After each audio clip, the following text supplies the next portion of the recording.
सभापति जी सर्वप्रथम कर्नाटक ने ही विदेशियों के विरुद्ध नारा बुलंद किया था। भारत माता को स्वतंत्र करने के लिए स्वतंत्रता की आवाज़ सुनकर कोने कोने से प्रत्येक वर्ग के, प्रत्येक जाति के, प्रत्येक समाज के और प्रत्येक आयु के लोग अपने अपने घरों को छोड़कर स्वतंत्रता संग्राम में कूद पड़े। सर्वप्रथम स्वाधीनता के चिर स्वप्न को साकार करने के लिए महानतम प्रयत्न किए।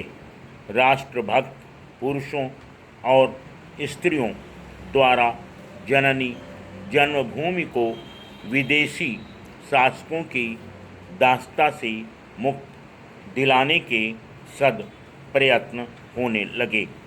सबसे पहले मैसूर के हैदर अली ही एक ऐसे भारतीय राजा थे जिन्होंने यह अनुभव किया कि किस तरह अंग्रेज देश की राजनीतिक अस्थिरता से अनुचित लाभ उठा रहे हैं।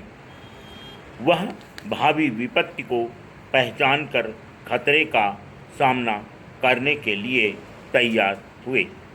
अपने ध्येय की प्राप्ति के लिए अपनी सारी शक्ति और साधनों का उपयोग किया। उन्होंने साहस, धैर्य, वीरता और देशभक्ति की भावनाओं से प्रेरित होकर शक्तिशाली शत्रु का सामना किया। अगर मराठा और निज़ाम की ओर से उन्हें सहयोग मिलता तो अंग्रेज़ों के पैर इस भूभाग पर जम ही नहीं पाते। विदेशी शासन के विरुद्ध स्वतंत्रता के लिए सब कुछ करना अपना महान राष्ट्रीय कर्तव्य समझकर ही हैदर अली युद्ध करते रहे। अंग्रेज सेना को उनकी बहादुरी के सामने घुटने टेकने पड़े थे।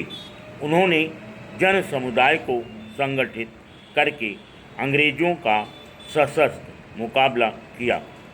अंतिम दम तक स्वतंत्रता के लिए लड़ते रहे।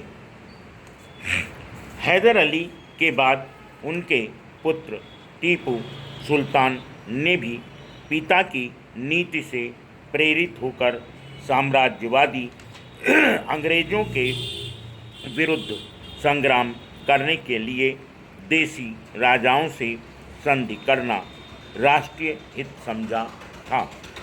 परंतु संकुचित दृष्टिकोण और अनुचित शत्रुता के कारण ही वह सफल सिद्ध नहीं हो सके।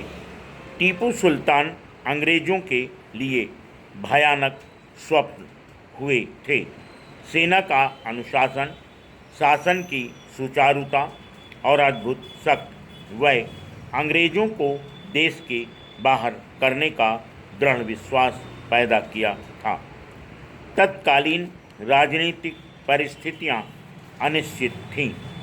कोई भी उच्चतम अधिकार का दावा नहीं कर सकता था। मैसूर के व्याघ्र वतन को राजाओं से संधि करने की महत्ता को जान गए थे।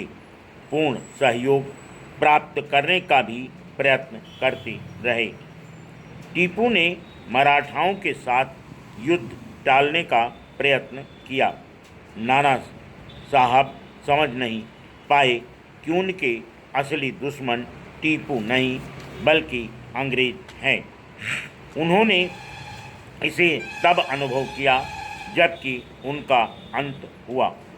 टीपू को अपने पिता के उद्देश्य को पूरा करने में सफलता नहीं मिली।